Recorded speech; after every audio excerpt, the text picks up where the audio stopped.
Porque nadie puede entender a un visionario más que otro visionario. Entonces, si usted forma parte de una iglesia visionaria, usted tiene que ser un visionario. Amén. Y las visiones que reciben los hijos de Dios vienen con un propósito. Y cuando hay propósito, dígale al que está a su lado, las visiones no se frustran. Hoy yo quiero que usted en esta mañana se vaya con una capacidad increíble de creer y de soñar, de visualizar. ¿Qué es ser un visionario? Ser un visionario es ver lo que otros no se atreven a creer y creer que se puede llegar a alcanzar. A veces la gente cree que para poder visionar se necesita tener recursos, y no es así. Para ser un visionario solamente necesitamos un pequeño ingrediente llamado fe y confianza. Y si hay algo que el enemigo intenta robarle a la iglesia, es la fe y la confianza en Dios. Porque nosotros normalmente solemos observar nuestra situación y nuestra condición.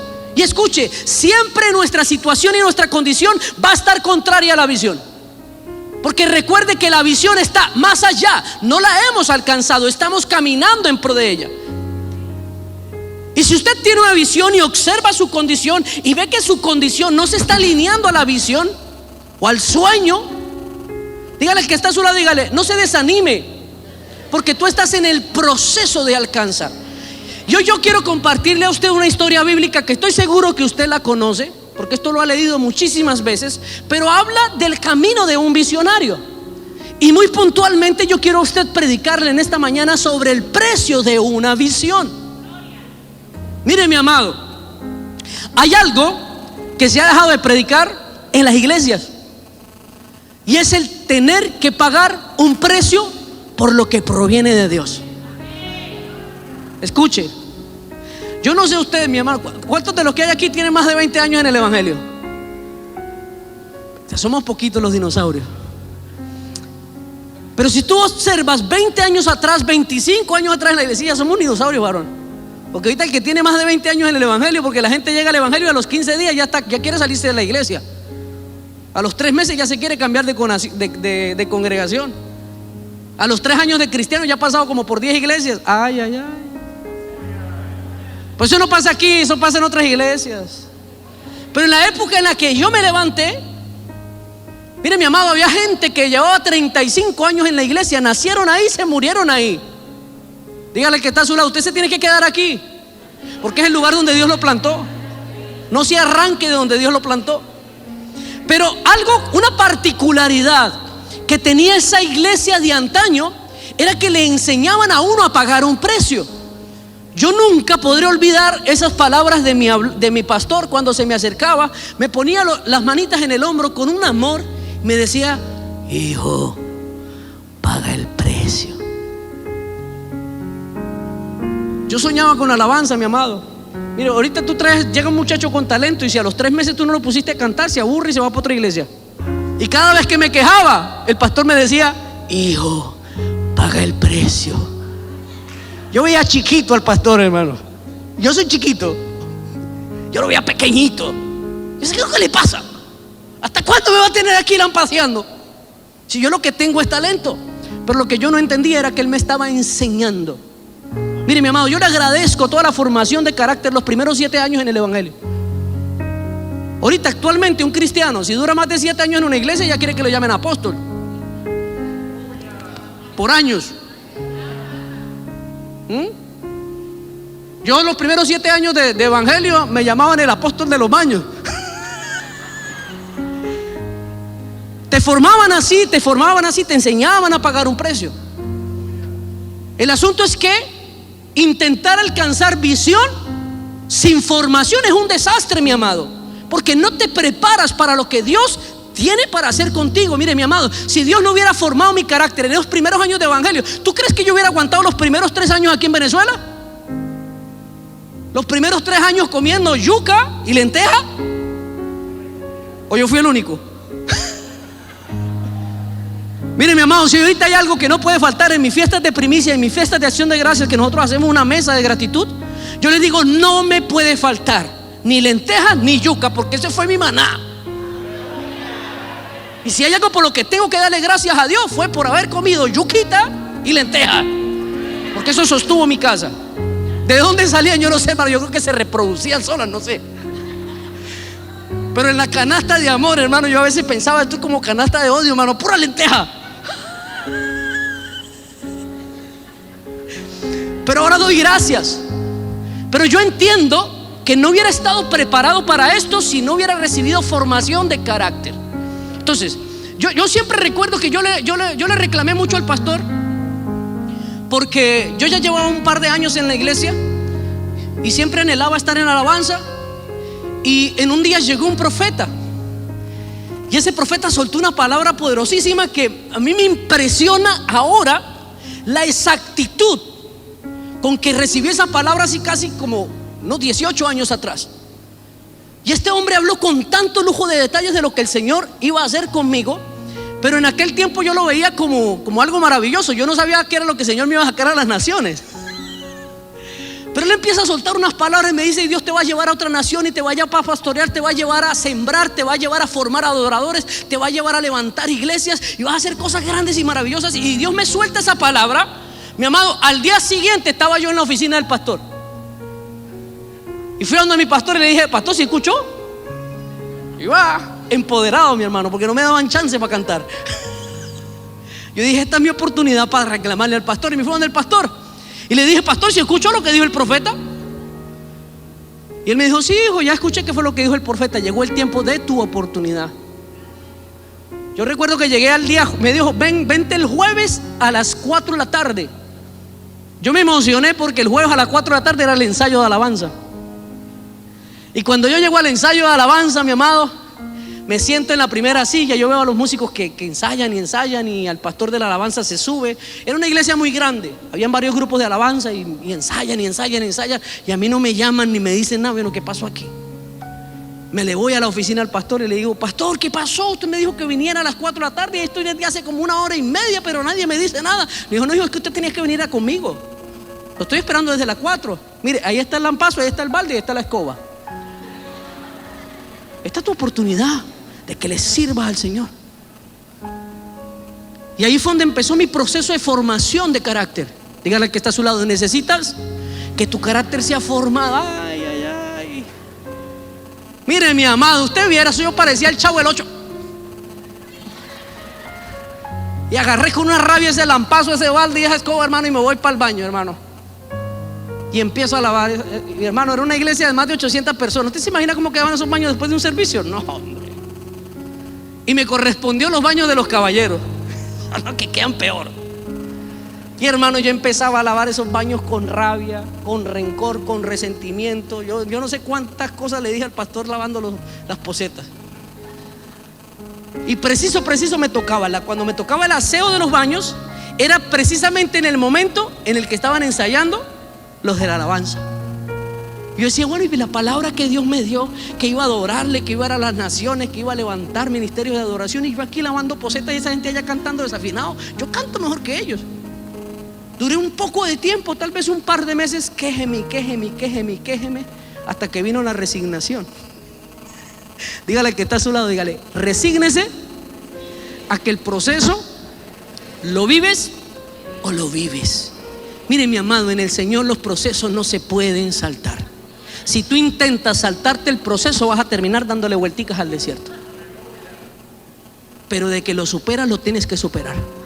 Y cuando ya viene la resignación, mi hermano, ya llegó un día en que yo estaba ahí lavando la poseta y yo no sé qué me pasó, se me fue como tanto la rabia y empecé a lavar la poseta y empezaron a tocar una melodía del piano y yo empiezo a adorarle al Señor y empiezo a cantar ahí limpiando la poseta, mi hermano. Se me olvidó el olor y levanto mis manos y empiezo a levantar un cántico, y cuando empiezo a hacer eso escucho la voz del Espíritu Santo que me dice: así que quiero que tú me adores, que aprendas a adorarme en el secreto cuando nadie más te ve, porque eso te va a preparar para que tu corazón no se dañe cuando te ponga en el lugar en el que te voy a poner. Ay, ay, ay. Mire, mi amado, en esos primeros años entendí que si yo quiero hacer grandes cosas en el Señor, tengo que ser procesado. Entendí que una visión tiene un precio, una visión tiene un costo. Dígale al que está a su lado: hay algo que tienes que pagar. A veces los pastores terminamos convirtiéndonos como en el norte de las críticas y del señalamiento. Es que el pastor no me quiere ayudar a mí. Es que el pastor solamente sube a las personas que son de su grupito. El pastor solamente tiene los consentidos. Claro, el hijo de él es el que toca el piano porque es el hijo. Y no entendemos que Dios está haciendo un trabajo en nosotros. A veces somos nosotros los que aún no hemos sido formados para llegar al lugar que Dios nos quiere poner. Y yo quiero compartirle una historia bíblica que narra la historia de un visionario. Diga conmigo, visionario. Al cual Dios le entrega una visión grande. Entre más grande sea su visión, más grande va a ser la exigencia. Quiero que usted me acompañe. El libro de Génesis. Y estoy seguro que usted está familiarizado con esta cita bíblica. Génesis capítulo 37, versos 5 al 11. ¿Ve lo que dice la Biblia? Y soñó José un sueño y lo contó a sus hermanos, y ellos llegaron a aborrecerle más todavía. Y él les dijo: oí ahora este sueño que he soñado. He aquí que atábamos manojos en medio del campo, y he aquí que mi manojo se levantaba y estaba derecho, y que vuestros manojos estaban alrededor y se inclinaban al mío. Le respondieron sus hermanos: ¿reinarás tú sobre nosotros o señorearás sobre nosotros? Y le aborrecieron aún más a causa de sus sueños y sus palabras. Soñó aún otro sueño y lo contó a sus hermanos diciendo: he aquí que he soñado otro sueño, y he aquí que el sol y la luna y 11 estrellas se inclinaban a mí. Y lo contó a su padre y a sus hermanos, y su padre le reprendió y le dijo: ¿qué sueño es este que soñaste? ¿Acaso vendremos yo y tu madre y tus hermanos a postrarnos en tierra ante ti? Y sus hermanos le tenían envidia, mas su padre meditaba en esto. A este pasaje yo lo llamo el pasaje de la visión. Dios te entrega una visión, te entrega un sueño, una meta por alcanzar. Yo sé que muchos de los que están aquí tienen un sueño dado por Dios. Amén. ¿Cuántos de los que están aquí Dios les ha entregado una visión? No sé si en un sueño, no sé si a través de una palabra, no sé si a través de un hombre de Dios. Dios te soltó una palabra y en el momento te emocionaste y la creíste, pero se quedó por ahí. Eso fue lo que pasó aquí. Pero aquí vemos a un visionario que entiende cuando la visión proviene de Dios. Y lo primero que hizo José fue que creyó la visión. Si no la hubiera creído, no se hubiera atrevido a contársela a sus hermanos. Escuche, contarle la visión a sus hermanos significaba para él un problema. Porque es que resulta que José no era el mejor hermano de todos. Si usted lee la Biblia, se va a dar cuenta que José era el consentido de la casa. Mientras los otros hermanos tenían que trabajar, él andaba por ahí pavoneándose con una túnica de colores. Mientras los hermanos trabajaban, José iba y veía lo que estaba haciendo y venía y le contaba al papá cuando hacían algo incorrecto. Si ya José era odiado, ahora se atreve a contar una visión que los atacaba directamente a ellos. ¿Qué provocaría? Que lo odiaran aún más. Pero este hombre decidió creer un sueño dado por Dios. Dígale al que está a su lado: crea los sueños que Dios le dio. Y aquí le voy a decir algo más. Mire, mi amado, nadie más tiene que creer en los sueños que Dios te entregó.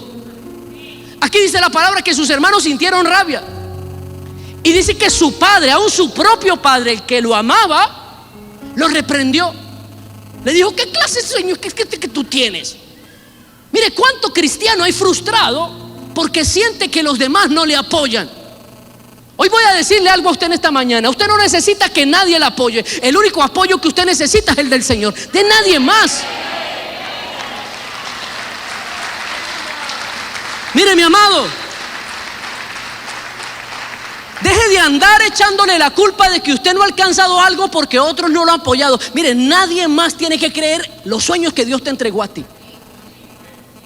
El que necesita creer los sueños que Dios te entregó eres tú, más nadie. Si Dios pone personas alrededor tuyo que te ayuden, que te apoyen, que te catapulten, gloria a Dios. Pero si no llegan, no te preocupes. La visión te la entregó el Señor, y el que te entregó la visión te va a dar los medios para que la alcances.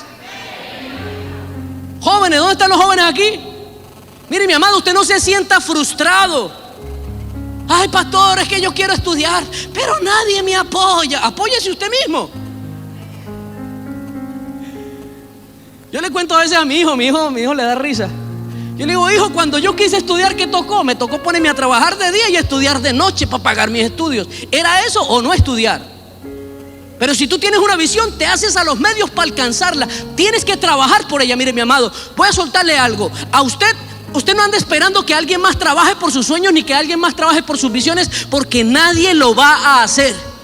Mire, mi amado, ¿sabe qué pasa cuando se levanta un visionario? Cuando se levanta un visionario, casi siempre lo que provoca es envidia. Aquí hay un hombre llamado José, que recibió una visión, la contó, y esa visión lo metió en un proceso. Ay, ay, ay. Esta es la parte bonita de la historia, pero de ahí para allá las cosas se empiezan a complicar un poco. Mire, la vida de un visionario no es fácil. Alcanzar los sueños en el Señor no siempre es sencillo. Hay un precio que se tiene que pagar, que a veces es costoso, pero necesario. Escuche, quiero que analice cuál es la visión que Dios le entrega a José. Y es que en aquel sueño estaba contenido la esencia de lo que Dios quería hacer en José. ¿Y qué era lo que Dios quería hacer en José? Ponerlo a gobernar. O sea que era una visión de autoridad, una visión de reino, una visión de gobierno. Pero en la casa de su padre, él tenía un problema con esa visión. Y le voy a explicar cuál es el primer problema. El primer problema es que por cultura hebraica, el que iba a gobernar en medio de todos sus hermanos, ¿cuál era? El primogénito. O sea que en el momento en el que el padre partiera, el que iba a estar por encima de todos sus hermanos, ¿quién era? El primogénito. Entonces en ese entorno o en ese contexto no había lugar para que José pudiera gobernar. Entonces, como en ese contexto José no podía gobernar, Dios tenía que sacarlo de ese entorno y llevarlo a otro lugar donde sí pudiera cumplir la visión que él le había entregado. Ay, ay, ay. Entonces había un grandísimo problema allí. Y era que Dios tenía que sacarlo de ese entorno, tenía que sacarlo de ese contexto para llevarlo en un contexto donde él pudiera desarrollar su visión. Amén. A veces Dios tiene que sacarte de tu zona de confort. Dígale al que está a su lado: Dios te va a incomodar. Dios te tiene que incomodar. Y lo primero que pasa, dice la palabra, que a causa de lo que se gesta en el corazón de los hermanos hacia José, ellos terminan odiándole más. Y ese odio que ellos empiezan a sentir por José, ¿qué provoca? Provoca que ellos se levanten en contra de él. Aleluya. Más adelante usted ve la historia y se da cuenta que sus hermanos lo toman, lo llevan al desierto e intentan matarle. Aleluya. Y preste atención cómo pasa. Usted va a ver el pasaje en su casa. Dice la palabra que cuando ellos ven venir a José, se dicen entre ellos: mira que allí viene ¿quién? Mira que allí viene ¿quién? El soñador. Escuche, ellos no dijeron: allí viene José. Ellos no dijeron: allí viene mi hermano. Ellos dijeron: allí viene el soñador. O sea que el problema de ellos no era con José. El problema de ellos no era con su hermano. El problema de ellos era ¿con quién? Con los sueños de José. Aleluya. Dígale al que está a su lado, dígale: el enemigo no persigue tu vida, persigue tu propósito. Aleluya. Cuando Dios te entrega visión, cuando Dios te entrega propósito, te vuelves peligroso para el reino de las tinieblas. Y entonces el reino de las tinieblas te empieza a perseguir a causa de ello. Los sueños de José eran peligrosos. El primero que sintió la presión tal vez fue el primogénito. Dijo: bueno, es que ¿será que me quiere quitar el puesto? Dígale que está a su lado: por eso hay gente que te tiene envidia. Ay, ay, ay. Por eso hay gente que te mira con recelo. Por eso hay gente que te dice: ahí viene ese que se cree espiritual, se cree muy espiritual. Ahí viene ese que se cree que es el que más canta, que se cree que es el que más predica. Mire, mi amado, el problema no eres tú, el problema son tus sueños, el problema es tu visión. Cuando tú eres una persona irrelevante, el enemigo no te ataca, pero cuando te levantas a visionar y a caminar en la visión, entonces el enemigo te identifica y te vuelve un peligro y te intentará atacar. Pero mira lo que te voy a decir también esta mañana: cuando el enemigo te empiece a atacar, Dios te va a resguardar. ¿Sabe qué fue lo siguiente que pasó? Escuche, lo siguiente que pasó es que sus hermanos se confabularon para querer matarlo. Y cuando ellos se confabularon para querer matarlo, Dios levantó a uno. Dígale al que está a su lado: Dios va a levantar a alguien para que te resguarde. Y dijo: no lo matemos. Uno de sus hermanos se levantó y dijo: no lo matemos. No derraméis sangre, no es necesario, metámoslo en la cisterna. Dígale al que está a su lado: a lo mejor estás metido en la cisterna, vas a llorar, porque no es fácil ver cómo tú sueñas y la cosa se te pone un poquito difícil. Y ves que te tiraron a la cisterna, pero lo que tal vez no entendemos es que a veces tirados a la cisterna, lo que Dios está haciendo es resguardar nuestra vida para que se cumpla el propósito. Ay, ay, ay.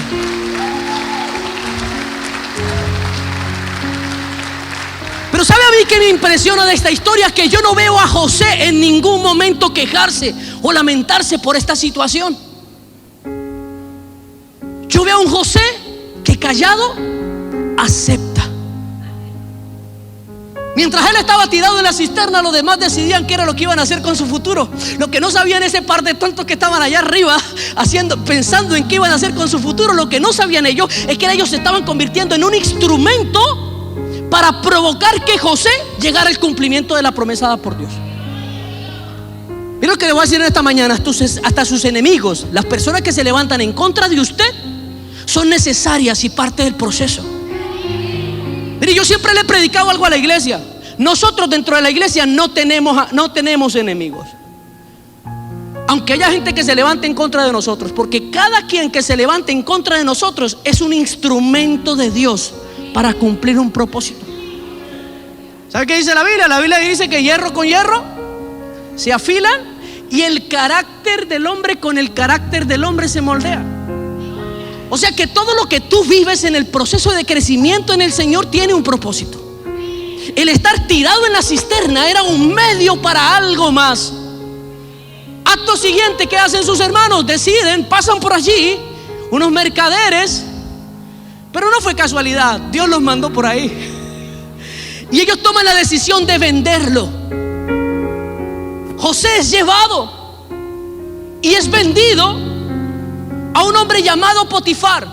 Dígale al que está a su lado: a veces se te va a ir poniendo más difícil la cosa por el camino. Vas a sentir que lo que tú haces va en contra de tu propósito. Y le voy a explicar por qué. Porque fue vendido como esclavo. ¿Y cuál era la visión de José? ¿Cuál era? Una visión de gobernar. Pero resulta que Dios le ha dado una visión de gobernar y ahora lo venden para ser esclavo. ¿Qué coherencia hay en estas dos cosas? Ninguna.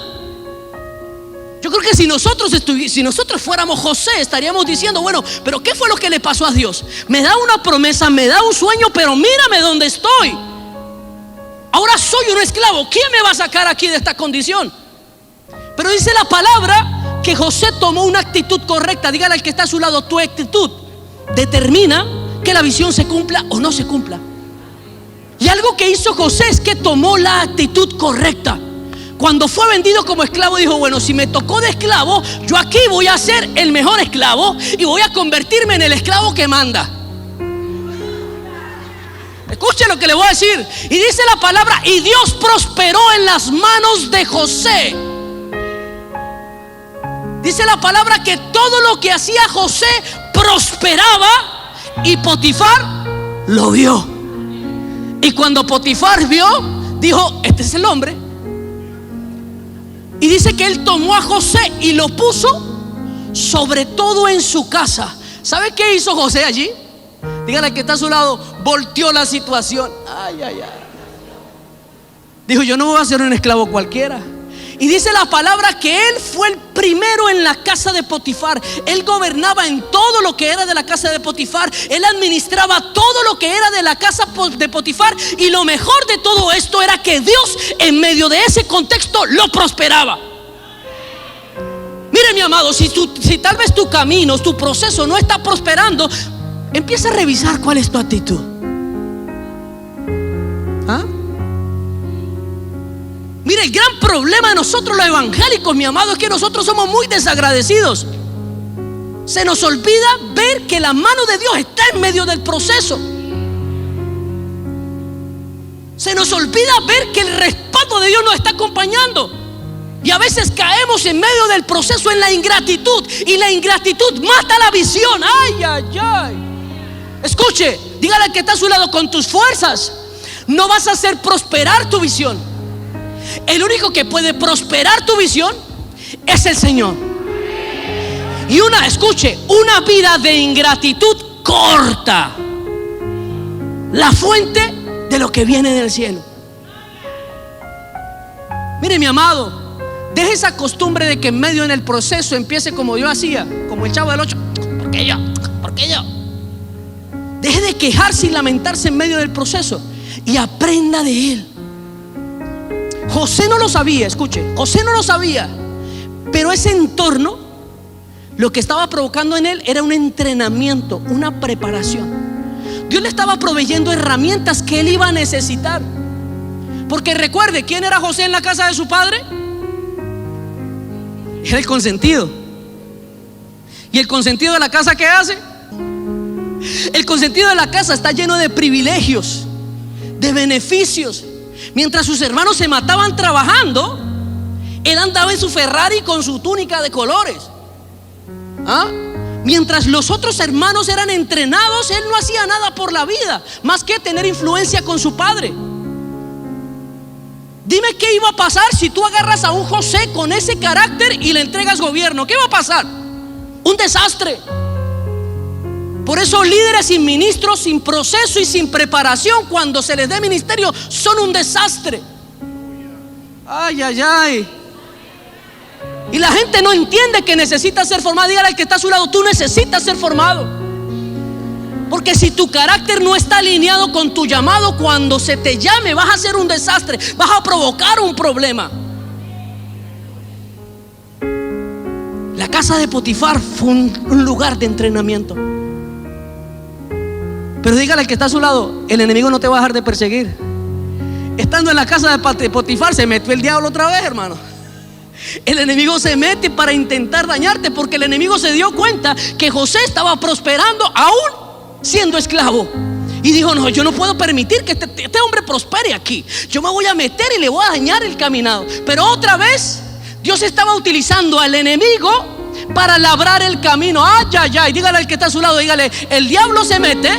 Dígaselo, dígale: el diablo se mete a hacerle los mandados a Dios. Aleluya. Escuche,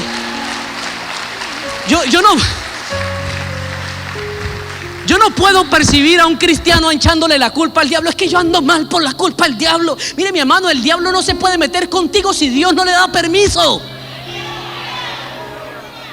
Si no, mire la vida de Job. El enemigo no te puede tocar, no se puede meter en nada si Dios no le da permiso.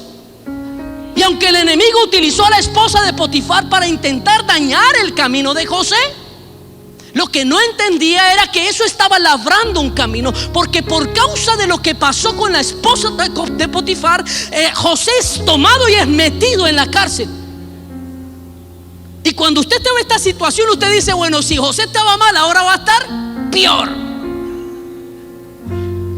¿No le ha pasado a usted que la cosa se pone más difícil, hermano? La gran mayoría de casos de deserción temprana del cristianismo es porque la gente, cuando entra a veces en la iglesia y Dios le da propósito, se le empiezan a complicar las cosas. ¿A alguien le pasó aquí? Yo recuerdo que cuando yo entré a servirle al Señor, entré a servirle con todo el corazón, hermano. Me botaron del trabajo, en la casa no me querían echar, porque ahora era evangélico. Todo lo que hacía se me complicaba, las cosas se me ponían difíciles y uno decía: es el diablo. Y hoy entiendo que no era el diablo, era Dios tratando y procesando el corazón. Dígale que está a su lado, dígale: a los hijos de Dios todo, dígale, todo ayuda para bien. Cuando tú estás metido en propósito y en proceso. Cae José en la cárcel, escuche, pero es que la cárcel también era un propósito. Y en la cárcel también se iba a revelar algo del carácter de José. ¿Qué hace uno cuando cae en la cárcel? Llorar, desesperarse, angustiarte. Ahora, ¿quién me saca de aquí? O sea, si estaba mal, ahora estoy frito de verdad.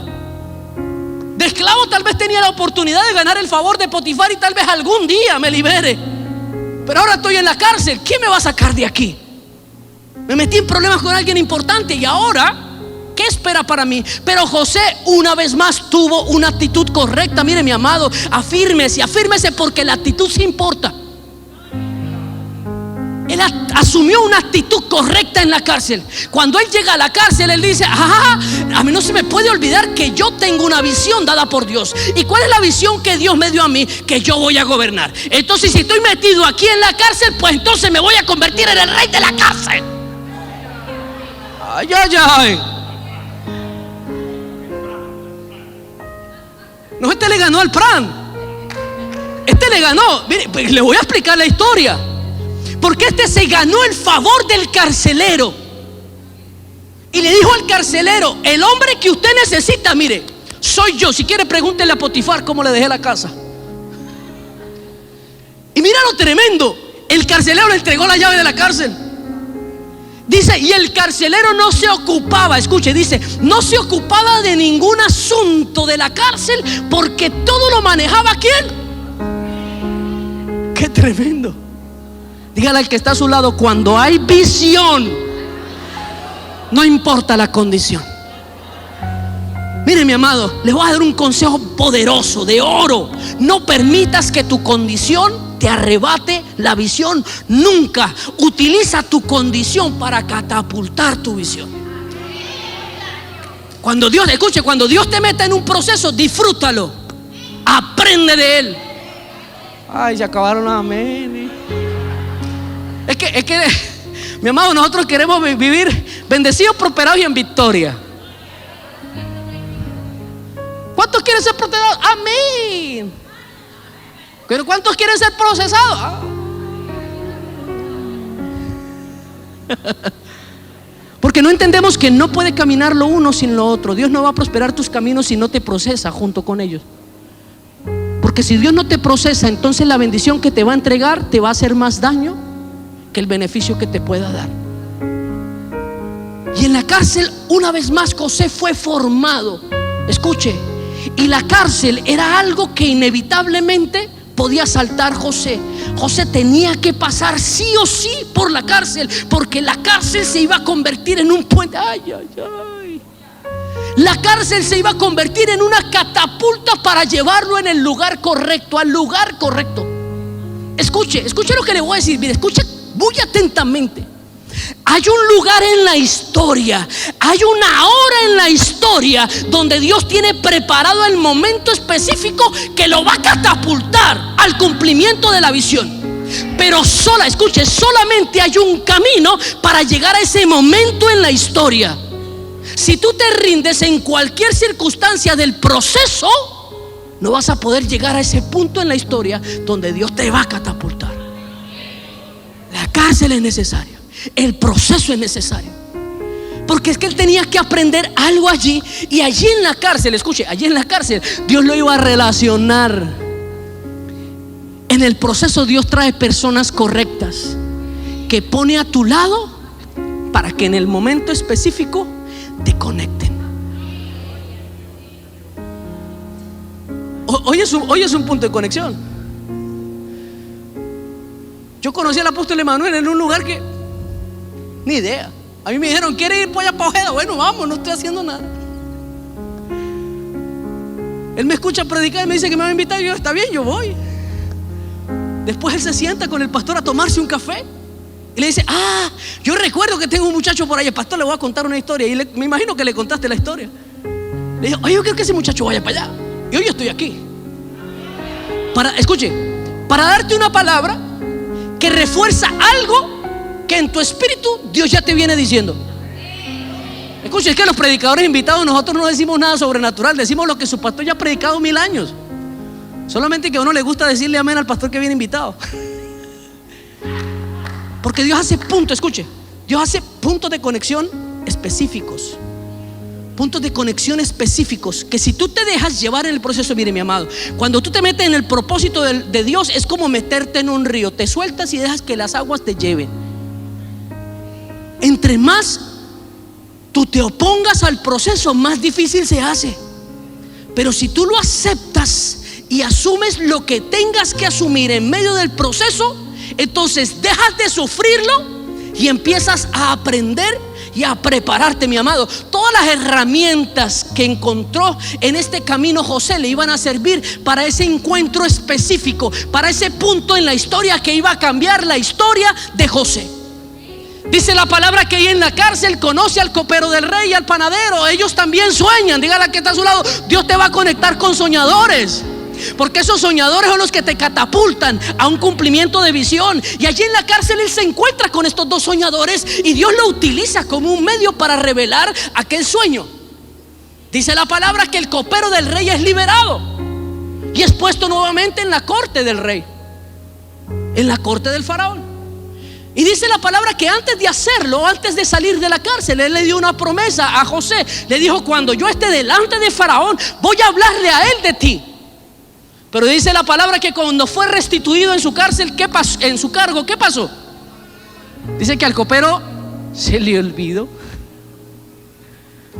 Y pasó el tiempo. Dígale que está a su lado, dígale: porque no es en cualquier momento, es en ese punto de la historia que Dios ya marcó. Y dice la palabra que pasado un tiempo, el faraón soñó un sueño. Uy, a mí me gusta ese versículo. Y el faraón soñó un sueño. Y cuando el faraón soñó un sueño, entonces el copero recordó. Escuche, preste atentamente. Un soñador se conecta con otro soñador. El faraón sueña un sueño y se conecta con el copero. Y el copero dice: yo recuerdo que en la cárcel conocí a un joven. Y este joven también es un soñador como nosotros, pero él tiene la capacidad para interpretar un sueño. Entonces dice el faraón: vaya, búscame a ese muchacho, porque ese muchacho es el que yo necesito ahora. Y llega José delante de Faraón. El faraón le cuenta el sueño. José interpreta el sueño. Pero escuche que esto no es lo importante. Casi siempre nos centramos en la interpretación del sueño. Pero el punto importante para conectar a José con el faraón no fue la interpretación del sueño. Quiero que le preste atención. Cuando él interpreta el sueño, le dice: faraón, y ahora lo que ustedes deben hacer es poner capitanes en diferentes lugares. Van a tomar durante los primeros años donde va a haber abundancia y van a quintar todo lo que se produzca y lo van a guardar y lo van a conservar para los tiempos de escasez. ¿Dónde aprendió eso José? ¿Dónde lo aprendió? En la casa de Potifar. Porque en la casa de Potifar él aprendió a administrar bienes. Aleluya. Y le dice: y vas a poner gente que gobierne en cada territorio. Aleluya. ¿Dónde aprendió José a administrar personas? Y cuando termina de decir todas estas cosas José, ¿qué dijo el faraón? ¿Acaso habrá entre nosotros alguien que tenga tal sabiduría como la que tiene este muchacho? Escuche que le voy a decir algo. Lo normal en estas situaciones es que alguien que revelaba un sueño era puesto en la corte en medio de los adivinos o de los consejeros. Entonces la interpretación del sueño no fue la que le provocó favor delante del faraón, sino fue el saber qué hacer con la revelación de ese sueño. ¿Y de dónde sacó José todo eso? Del proceso que sufrió. Dígale al que está a su lado, dígale: las lágrimas que están llorando, los procesos que estás pasando, te van a dar las herramientas para ese momento en la historia donde Dios te va a promover. Y dice la palabra que por todo lo que reveló los labios de José, el faraón decide ponerlo como segundo en el gobierno de toda la nación. Y algo increíble, el sueño que Dios le había entregado a José se estaba cumpliendo con los medios más increíbles, de la forma más increíble e inusual. Dígale al que está a su lado, dígale: no estés esperando a que pasen las cosas como tú estás esperando que pasen. Deja que sucedan como tienen que suceder, porque en medio de todo Dios se está moviendo. Yo siento que aquí hay gente con sueños y con visión que han dejado que sus sueños sean enterrados porque han entrado en procesos fuertes. Hoy quiero que tú esta mañana salgas de este lugar con el ánimo de seguir luchando una vez más, Porque hay un lugar, hay un momento donde alguien te está esperando para ponerte en el lugar en el que el Señor te prometió que te iba a poner. Hay un día en la historia en la que ya está preparado el anillo para ser puesto en tu dedo. Aleluya. Mire, mi amado, ¿qué rey va a poner su anillo en la mano de un reo, de un preso? Escuche, cuando Dios determine ponerte en el lugar en el que a ti te corresponda, nadie puede intervenir. Los reyes de la tierra tendrán que obedecer para darte la posición que el Señor te prometió, para ponerte a ti el anillo en el dedo y llevarte al lugar que Dios te dio un día en un sueño. ¿Hay alguien aquí que quiera alcanzar sus sueños? ¿Hay alguien aquí que quiera pagar el precio de la visión? Mi amado, yo no quiero predicar más. Yo quiero que usted se ponga sobre sus pies.